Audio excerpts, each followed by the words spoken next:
vacation to rest, Carol seemed to go on vacation to explore, to hike, and probably organize a campsite or two along the way.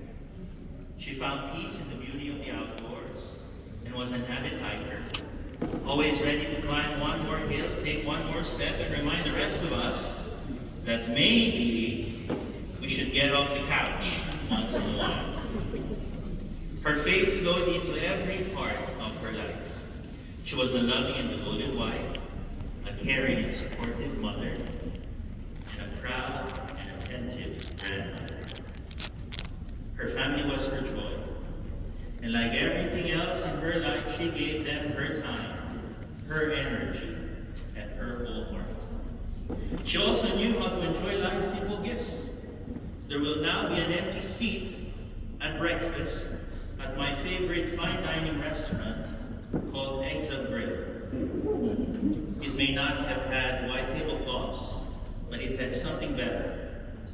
Carol. Good company, and probably someone teaching you how to eat grits and being gently reminded to finish their coffee and get moving.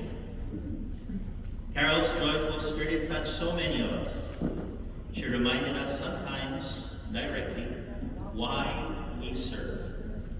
Her absence will be deeply felt, not just in the big moments, but in the small ones too.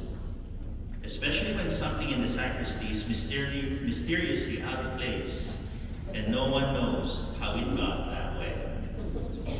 We will miss her laughter, her dedication, her gentle persistence, and her unwavering faith. But we take comfort in knowing that the God she served so faithfully has now welcomed her home. I love to imagine her in heaven, making sure everything is prepared, everything is in order, and maybe even telling the angels, rise and shine, you have souls to welcome.